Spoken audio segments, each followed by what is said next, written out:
Hello everyone, welcome back और YouTube channel. आज हम लोग डिस्कस करेंगे हिस्ट्री ऑफ इंग्लिश लिटरेचर में हमारा इम्पोर्टेंट जो पार्ट है जिसमें सेंटर्ड है हमारा विक्टोरियन एज। यानी कि इससे पहले जो वीडियो हमने डिस्कस किया है उसमें हमने पूरी रोमांटिक एज और रोमांटिक एज से रिलेटेड जितने भी एमसीक्यूज हो सकते थे उन सबको हमने डिस्कस कर लिया है। इसी सीरीज के पैटर्न को ध्यान में रखते हुए ये वीडियो जो हमारा विक्टोरियन एज का है, जिसमें हम पूरा लिटरेचर इसमें थ्योरी पार्ट को हम डिस्कस करेंगे। कोई भी important major point, major writer, drama, poetry, fiction किसी से भी रिलेटेड हो वो यहाँ पे मिस नहीं हो। तो स्टार्ट करते हैं हमारा आज का इम्पोर्टेंट सेशन। आप लोग एंड तक बने रहिएगा, ओके। सो फर्स्ट हम यहाँ पे डिस्कस कर लेते हैं कि ये विक्टोरियन पीरियड के कुछ की फैक्ट्स मैंने इसको रखा है, यानी कि विक्टोरियन लिटरेचर को समझने के लिए कुछ की फैक्ट्स को इंक्लूड किया गया है जो एक लिटरेचर की समझ इस टाइम पे जो थी लिटरेचर उसको समझने के लिए एक माइलस्टोन का काम करेंगे। तो इसमें हमारा की फैक्ट्स, जो हमारा पहला की फैक्ट है वो देखिए। तो जो विक्टोरियन पीरियड यानी इसको क्यों बोला जाता है, तो इस टाइम पे जब क्वीन विक्टोरिया की रेन थी तो उनके रेन को उस टाइम पे जो लिटरेचर प्रोड्यूस हुआ तो उसको विक्टोरियन लिटरेचर यानी उस टाइम पे जो काम हुआ उसको विक्टोरियन पीरियड के अंतर्गत रखा जाता है। क्लियर। इसी क्रम में हमारा जो नेक्स्ट पॉइंट है वो देखिए, the Victorian period is marked by religious communities fighting for dominance, progress in science and technology and industrialization। तो विक्टोरियन पीरियड में आपको देखने को मिलेगा जो रिलीजियस कम्युनिटीज है उनका मतलब एक तरीके से उनका एक तकरार तनाव जैसी स्थिति देखने को मिलेगी, डोमिनेंस देखने को मिलेगा रिलीजियस कम्युनिटीज का। और यहाँ पर साइंस में काफी ज्यादा प्रोग्रेस हुई, जैसे कि चार्ल्स डार्विन की जो थ्योरी है वो यहीं पे इन्हीं के टाइम पे प्रोड्यूस हुई है। और टेक्नोलॉजी के एरिया में काफी ज्यादा यहाँ पे ग्रोथ हुआ, डेवलपमेंट हुआ और इंडस्ट्रियलाइजेशन बहुत ज्यादा हुआ। यानी कि अब मशीन बेस्ड दुनिया की तरफ लोग ज्यादा बढ़ रहे थे। ठीक है, क्लियर। इस तरीके से हमने सेकंड पॉइंट को क्लियर कर लिया। नेक्स्ट पॉइंट यहाँ पे देखिएगा, major Victorian poets include Elizabeth Barrett Browning. यानी कि कौन कौन से मेजर विक्टोरियन पोएट्स थे, तो उसमें एलिजाबेथ बैरेट ब्राउनिंग हो गई, रॉबर्ट ब्राउनिंग हो गई एंड अल्फ्रेड लॉर्ड टेनिसन। ठीक है, तो ये यहाँ पे मेजर पोएट्स हो गए विक्टोरियन एज के। क्लियर। नेक्स्ट पॉइंट है यहाँ पे, मेजर विक्टोरियन प्रोज ऑथर्स कौन कौन थे, तो उसमें थे ब्रॉन्टेज सिस्टर्स। ठीक है, ब्रॉन्टेज सिस्टर्स कौन थी इनको हम आगे डिस्कस करेंगे, एंड चार्ल्स डिकन। ये प्रोज प्रोज ऑथर्स थे। ठीक है, Brontë sisters and Charles Dickens. Brontë sisters में तीन आएंगी और उनको हम बहुत डिटेल में डिस्कस करने वाले हैं उनके बारे में। सो यहाँ पे हम इसको ब्रीफली समझते हैं की फैक्ट्स के तौर पे। और प्रोज राइट ऑथर्स में यही दोनों आएंगे, Charles Dickens and Bronte sister. Next point है यहाँ पे, Oscar Wilde as was an important figure among playwrights emerging from the Victorian period। तो यहाँ पे किसका नाम आता है, ये ऑस्कर वाइल्ड। ठीक है, ये भी एक प्रोमिनेंट फिगर थे इस टाइम पे, तो इनको भी याद रखिएगा। तो नेक्स्ट पॉइंट यहाँ पे है, यहाँ पे आपको कुछ फिक्शनल कैरेक्टर्स देखने को मिलेंगे जिनके वर्क्स को काफी ज्यादा यहाँ पे प्यार मिला विक्टोरियन पीरियड में। तो उनमें से कैरेक्टर है Sherlock Holmes, Alice from Alice adventures का, इन इन वंडरलैंड। ठीक है, तो ये वर्क है जिसमें एक कैरेक्टर है एलिस जो काफी ज्यादा फेमस है, एंड शर्लॉक होम्स। ठीक है, तो ये दो कैरेक्टर्स काफी ज्यादा फिक्शनल कैरेक्टर काफी ज्यादा फेमस हुए इस टाइम पे। And one other is count Dracula. Count Dracula भी एक इम्पोर्टेंट कैरेक्टर हो जाता है। क्लियर। सो नेक्स्ट पॉइंट यहाँ पे है, Victorian period in English literature. यानी कि विक्टोरियन पीरियड में कुछ लिटरेचर के थीम्स यानी कि लिटरेरी फीचर्स आपको देखने को मिलेंगे, वो कौन कौन से पॉपुलर से उनको डिस्कस करते हैं। ठीक है, तो पहला जो विक्टोरियन एडिशन में जो विक्टोरियन टाइम पे जो पीरियड था उसमें गोथिक फिक्शन सबसे ज्यादा फेमस थी। तो गोथिक फिक्शन मेनली क्या होता है, gothic written within the gothic genre. ठीक है, गोथिक फिक्शन जो होती है वो गोथिक जॉनर यानी कि उसमें कुछ जो सुपर नेचुरल एलिमेंट्स, हॉरर, ये सब चीजें जो इंक्लूड की जाती हैं उसको ही गोथिक फिक्शन बोलते हैं। इसमें फीचर्स जैसे कि सुपर नेचुरल, जैसे कि मैंने बताया सुपर नेचुरल अकरेंस यानी कि चमत्कारिक चीजें, सुपर नेचुरल चीजों को। ठीक है, hauntings, uncanny atmosphere and settings कहाँ पे रखी जाती है, लाइक मैंशंस और manor houses that seemingly take a life of their own. यानी कि बहुत डरावनी सी हवेलियों वगैरह में इसकी सेटिंग रखी जाती थी। अब एक इम्पोर्टेंट यहाँ पे गोथिक फिक्शन का वर्क है Rebecca 1938 by Daphne du Maurier is a gothic novel, ठीक है। तो ये वर्क यहाँ पे याद रखिएगा, काफी इंपॉर्टेंट वर्क हो जाता है, किसका, डैफ्नी डू मॉरियर, ठीक है। ये एक गॉथिक नॉवेल है, clear, Rebecca.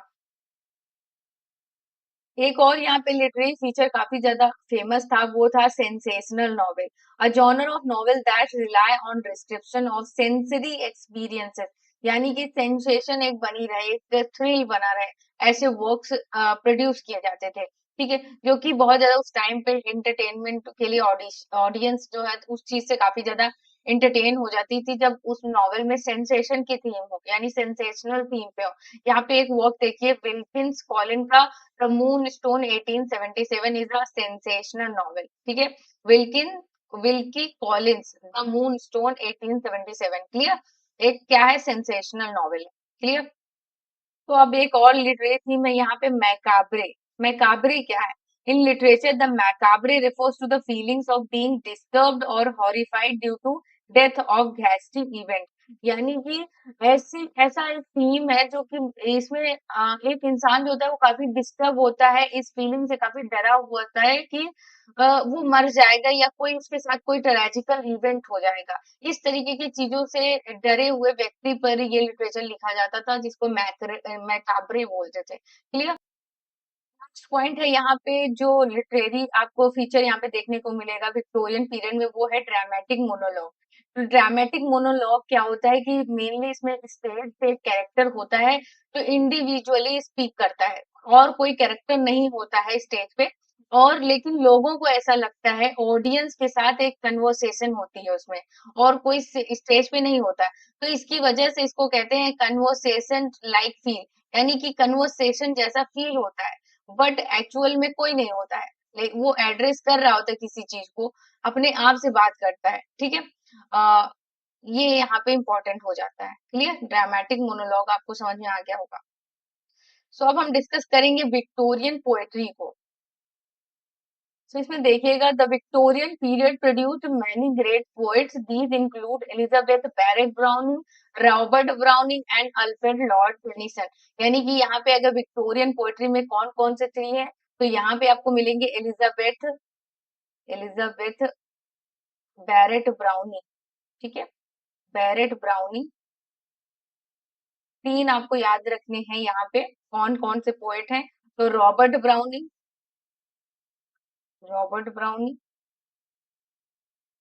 And next one is Alfred Lord Tennyson, Alfred Lord Tennyson, ठीक है।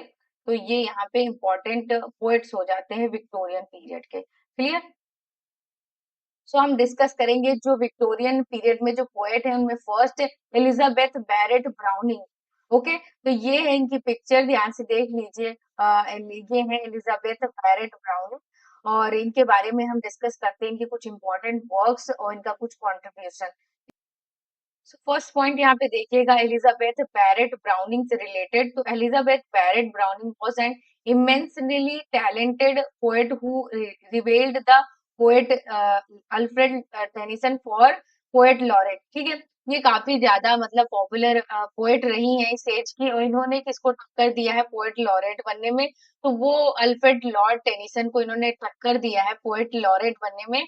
और नेक्स्ट पॉइंट है, she was introduced to many great poets in her lifetime including Wordsworth and Coleridge, ये अपने life time में इनका बहुत सारे जो इम्पोर्टेंट पोएट्स हैं उनसे परिचय हुआ, उनमें से एक वर्ड्सवर्थ एंड कॉलेरिज है, clear.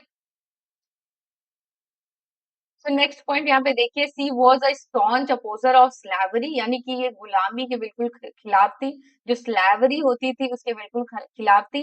And she also aligned with the feminist belief of Mary Wollstonecraft, और ये मैरी वोल्स्टनक्राफ्ट के जो नारीवादी विचार थे, फेमिनिस्ट थॉट से, उससे काफी ज्यादा ये इंफ्लुएंस हुई, काफी ज्यादा प्रभावित हुई, ठीक है। नेक्स्ट पॉइंट यहाँ पे देखिए, Elizabeth Barrett Browning later influenced many poets and writers, जिनमें से थे इमाइली डिकिंसन और एडगर एलन पो, ठीक है, इनसे ये काफी ज्यादा इंस्पायर हुई, इंफ्लुएंस हुई, कौन, तो Emily Dickinson and Edgar Allan Poe, ठीक है। तो यहाँ पे इनके कुछ इंपॉर्टेंट फेमस पोएम्स को इंक्लूड किया गया है, उनको देखिए, सो इनकी फर्स्ट जो फेमस पोएम है the runaway slave at pilgrims point, यानी कि ये इनका इंपॉर्टेंट वर्क है, इसको ध्यान रखिएगा। The runaway slave at pilgrims Point 1850, ठीक है, ये इनका पब्लिश हुआ था। और नेक्स्ट इनका इंपॉर्टेंट वर्क है हाउ डू आई लव थी, let me count the ways, 1850, ये भी 1850 में पब्लिश हुआ था। और ऑरोरा ले 1857, ये वर्क भी इंपॉर्टेंट है। A novel written in blank words, ठीक है, स्पेसिफिकली अगर चीजें लिखी हैं तो उनको ध्यान रखिएगा। Aurora Leigh 1857, a novel written in blank words. और दूसरी चीज इनका, ये तीनों वर्क्स इनके काफी इंपॉर्टेंट है। एटलीस्ट आप बहुत सारी चीजें नहीं पढ़ सकते, तो कम से कम जो जितनी सारी चीजें इसमें लिखी हुई है, इनमें इंक्लूड की गई है पीडीएफ के अंदर, इनको जरूर पढ़िए। और ये काफी इंपॉर्टेंट वर्क्स हैं, इनको याद रखिएगा। से यहाँ पे जो इम्पोर्टेंट प्रोमिनेंट पोएट है वो है रॉबर्ट ब्राउनिंग, जो हस्बैंड है किसके, हस्बैंड ऑफ एलिजाबेथ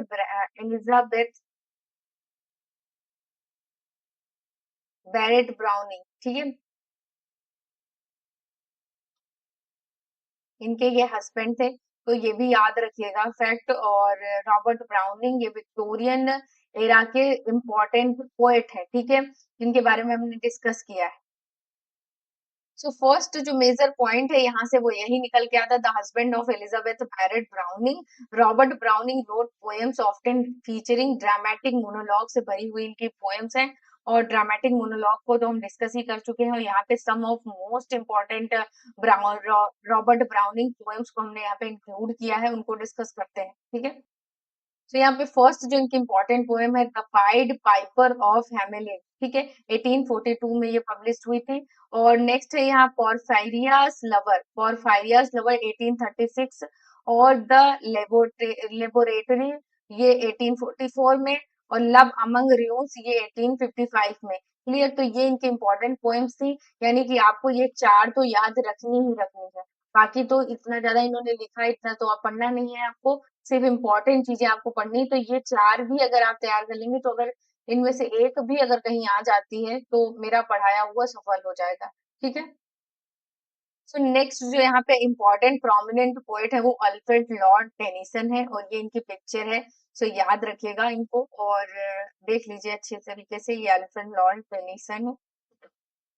तो कुछ मेजर फैक्ट्स हम लोग डिस्कस करेंगे अल्फ्रेड लॉर्ड टेनिसन से। तो ये एक पोएट लॉरेट थे, कब से कब तक, 1850 से लेके 1892 तक ये पोएट लॉरेट रहे। He produced numerous poems during his lifetime, and one of his most famous poem is ode on the death of the Duke of Wellington, ठीक है। तो ये इनका वर्क था 1852 में, जो काफी ज्यादा फेमस था, odd on the death of the Duke of Wellington, ठीक है, क्लियर। तो ये वर्क आपको ध्यान रखना है। और आपसे ये भी पूछा जा सकता है कि विक्टोरियन एरा का कौन सा ऐसा पोएट था जो पोएट लॉरेट था, तो आपको अल्फ्रेड लॉर्ड टेनिसन। और दूसरी चीज, ये जो टाइम लाइन है ये याद रखना है कि 1850 से लेके 1892 तक रहे, ठीक है।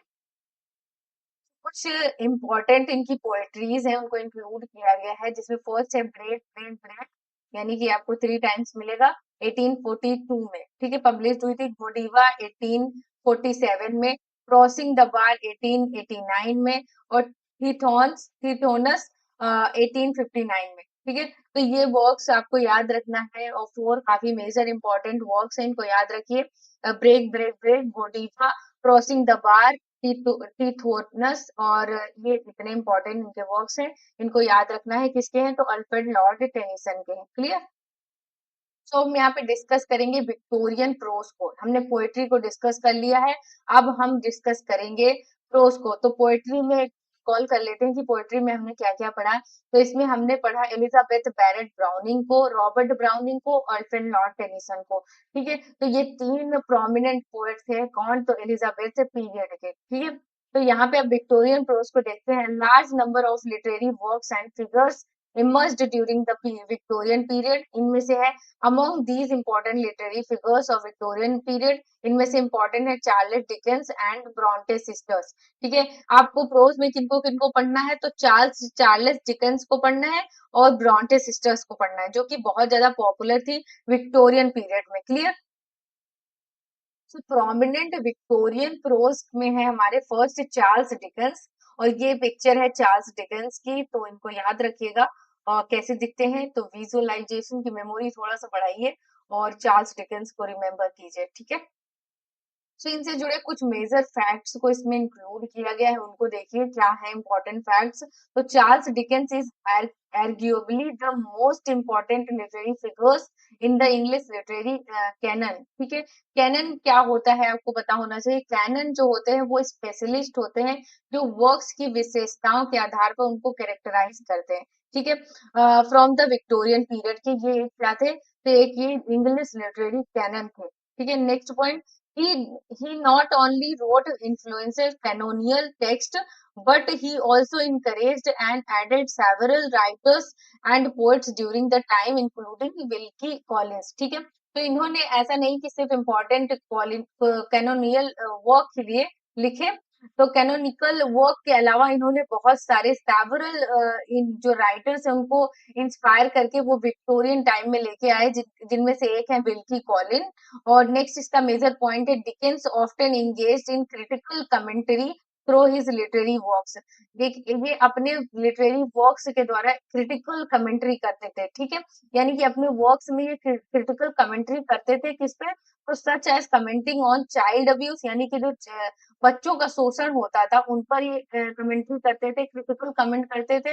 एंड द स्टेट ऑफ ऑर्फेंजेस, ठीक है, यानी कि स्टेट में होने वाली जो बुराइयां हैं उस पे ये अपने क्रिटिकल कमेंट्स करते थे। सो इनके कुछ इंपॉर्टेंट फेमस वर्क्स हैं जिनको यहाँ पे इंक्लूड किया गया है, जिनमें से फर्स्ट है द पिकविक पेपर्स, 1836 से लेकर 37 के बीच में पब्लिश हुआ था। हार्ड टाइम्स जो है ये 1854 में पब्लिश हुआ था। और यहाँ पे द क्रिसमस कैरोल ये 1843 में, और ओलिवर ट्विस्ट यहाँ पे 1837 से लेके 39 के बीच में ये पब्लिश हुआ था। तो चार्ल्स डिकन के ये इंपॉर्टेंट वर्क्स को आपको याद रखना है, ठीक है। तो ये वर्क्स किसके हैं, तो चार्ल्स डिकेंस के हैं, इनको याद रखिएगा। बहुत ज्यादा नहीं पढ़ना, जितना इसमें पीडीएफ में लिखा है एटलीस्ट इतना ही पढ़ ले तो बहुत बड़ी बात है, ठीक है।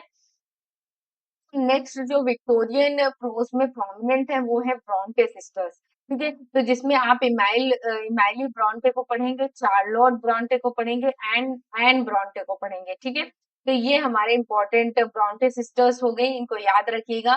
काफी ज्यादा विक्टोरियन जो पीरियड है उसमें प्रोज के एरिया में इनका काफी ज्यादा इंपॉर्टेंट रोल हो जाता है, ठीक है। और इनसे क्वेश्चंस बनते भी हैं। तो पहली चीज तो ये है कि ब्रॉन्टे सिस्टर्स में आपको पता होना चाहिए कि कौन कौन आता है। तो यहाँ पे नोट डाउन करते हुए चलिए कि ब्रॉन्टे सिस्टर्स कौन कौन थी, तो यहाँ पे इमैली ब्रॉन्टे, ठीक है। नेक्स्ट जो थी वो यहाँ पे चार्लोट ब्रॉन्टे, ठीक है। और नेक्स्ट जो यहाँ पे थी वो थी एन ब्रॉन्टे। तो इन तीनों का नाम याद रखिएगा, कभी कभी इनसे जुड़े भी क्वेश्चन पूछ लिए जाते हैं, क्लियर। सो देखिए यहाँ पे मेजर पॉइंट है आपके सामने, the three Brontë sisters who produced famous literary works, Emily Brontë, ठीक है, वर्क्स आर जिन्होंने जिनमें से इमेली ब्रॉन्टे एक थी, और Charlotte Bronte and Anne Bronte, ठीक है, ये तीनों थी sisters. Their works often contained romantic and gothic elements, यानी किस तरीके के वर्क्स लिखती थी ये, तो रोमांटिक एंड गोथिक एलिमेंट्स इसमें देखने को मिलते थे। गोथिक फिक्शन मतलब हॉरर से रिलेटेड है, तो जिनमें से कुछ इंपॉर्टेंट वर्क्स को यहाँ पे इंक्लूड किया गया है, उनको देख लेते हैं। सो ब्रॉन्टे सिस्टर ने जो वर्क्स लिखे हैं उनको देखिए यहाँ पे, जेन आयरे ये वर्क किसका है, तो ये है चार्लोट ब्रॉन्टे, ठीक है। चार्लोट ब्रॉन्टे का ये वर्क है जेन आयरे, जो 1847 में पब्लिश हुआ था। नेक्स्ट है यहाँ पे वुदरिंग हाइट्स, ठीक है, 1847 में, जो कि इमैली ब्रॉन्टे ने पब्लिश किया था, ठीक है। और यहाँ पे नेक्स्ट जो है the tenant of Wildfell Hall 1848, and Brontë का ये फेमस वर्क है, ठीक है। तो इनके जो फेमस वर्क्स थे तीनों ब्रॉन्टे सिस्टर्स के, उन तीनों को यहाँ पे इंक्लूड किया गया है। Jane Eyre 1847 by Charlotte Bronte, Wuthering Heights 1847 by Emily Bronte, the tenant of Wildfell Hall 1848 by Anne Bronte, ठीक है। तो इन तीनों को याद रखिएगा, क्लियर। नेक्स्ट पॉइंट यहाँ पे देखिए, हमने पोएट्री को डिस्कस कर लिया, प्रोज को डिस्कस कर लिया, अब हम ड्रामा को डिस्कस करेंगे, ठीक है। Because of advance in photography, यानी कि इस टाइम विक्टोरियन जो एरा था, ये फोटोग्राफी में काफी एडवांस था, और विजुअल टूल्स इसके पास बहुत ज्यादा थे, as well as more sophisticated art set in talented personal dramas and theatre pieces were hugely popular with Victorian audience, ठीक है। जिसकी वजह से, इतनी सारी टेक्नोलॉजीज होने की वजह से, विक्टोरियन जो ड्रामा है वो काफी ज्यादा पॉपुलर हो गया है इस टाइम पे, ठीक है। इस तरीके से ये इम्पोर्टेंट फैक्ट हो जाता है यहाँ पे कि विक्टोरियन टाइम पे ड्रामास काफी ज्यादा फेमस थे। और यहाँ पे जॉनर्स, किस जॉनर में ड्रामा लिखे जाते थे, तो such as satire, farce, comedies and musical masquerades were adapted to theater and performed before audiences, ठीक है। तो इस तरीके के जो टर्म्स हैं यहाँ पे यूज किए जाते थे, जिसमें ड्रामास को लिखा जाता था, इस तरीके का जॉनर्स यूज किया जाता था, ठीक है। नेक्स्ट मेजर पॉइंट यहाँ पे देखिएगा, Edwardian playwright such as George Bernard Shaw, ठीक है। कौन थे एडवर्डियन प्ले राइट? थे George Bernard Shaw, were greatly inspired by Victorian theatres performance, जो कि काफी ज्यादा इंस्पायर हुए विक्टोरियन जो थिएटर्स की परफॉर्मेंस थी। One of the most important playwright of the Victorian period is Oscar Wilde, ठीक है। यहाँ पे कौन इंपॉर्टेंट हो जाते हैं, तो ऑस्कर वाइल्डे को हम पढ़ेंगे। काफी इंपॉर्टेंट विक्टोरियन ड्रामा के ये प्रोमिनेंट हैं, और इनको पढ़ते हैं, क्या है इनके बारे में। सो ये है ऑस्कर वाइल्डे, इनको याद रखिएगा, ये पिक्चर इनकी। और आगे बढ़ते हैं, इनके बारे में कुछ इंपॉर्टेंट फैक्ट्स देखते हैं, और इनसे जुड़े कुछ वर्क्स को पढ़ लेते हैं। तो यहाँ पे मेजर फैक्ट देखिएगा, Oscar Wilde is recognised as one of the most prolific playwright of the age, यानी कि इनको बहुत ही ज्यादा इंपॉर्टेंस दी गई, क्योंकि ये बहुत ज्यादा प्रोलिफिक प्लेराइट थे इस एज के। और यहाँ पे एक इम्पोर्टेंट फैक्ट है, is known for the sarcasm and wit in his writing. तो इनकी राइटिंग में इस तरीके के सरकास्म आपको देखने को मिलेगा, और विट देखने को मिलेगा, जिसकी वजह से काफी ज्यादा पॉपुलर हो गए। He is link to the movement of aestheticism, ठीक है, इस मूवमेंट से इनका संबंध था। और यहाँ पे इनके कुछ इंपॉर्टेंट पॉपुलर प्लेस को इंक्लूड किया गया है, उनको देखते हैं। सो यहाँ पे इनका जो इम्पोर्टेंट प्लेस है, उनमें से है the importance of being earnest 1895, ठीक है। वुमेन ऑफ नो इम्पोर्टेंस 1893, और next important an ideal husband 1895, ठीक है। तो ये इनके कुछ इंपॉर्टेंट वर्क्स हैं, इनको याद रखिएगा, क्लियर। तो यहाँ पे हमारा सेशन एंड होता है। हमने बहुत अच्छी तरीके से विक्टोरियन पीरियड को समझ लिया है, उससे जुड़े जितने भी मेजर इंपॉर्टेंट पॉइंट्स हो सकते हैं, चाहे वो पोएट्री से रिलेटेड हो, या प्रोज से रिलेटेड हो, या ड्रामा से रिलेटेड हो, या फिर लिटरेरी फीचर्स हो इस एज के, इसके की फैक्ट्स को भी हमने समझा बहुत डिटेल में। हमने इस तरीके से विक्टोरियन एज को पूरी तरीके से कंप्लीट कर लिया है। नेक्स्ट वीडियो जो आएगा उसमें विक्टोरियन एज से रिलेटेड जितने भी इंपॉर्टेंट एमसीक्यूज बन सकते हैं वो लेके आएंगे, जिससे आपने जो कुछ भी थ्योरी में पढ़ा है वो एमसीक्यू अटेम्प्ट करने के बाद आपका कॉन्सेप्ट बिल्कुल क्रिस्टल एंड क्लियर हो जाए, क्रिस्टल क्लियर हो जाए। इसी तरीके से ये सीरीज का जो पैटर्न चल रहा है ये ऐसे ही चलता रहेगा।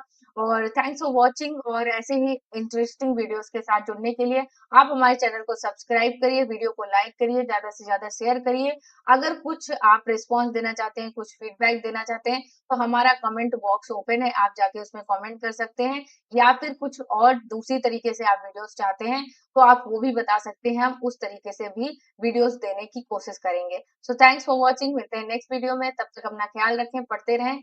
Thank you so much, bye bye.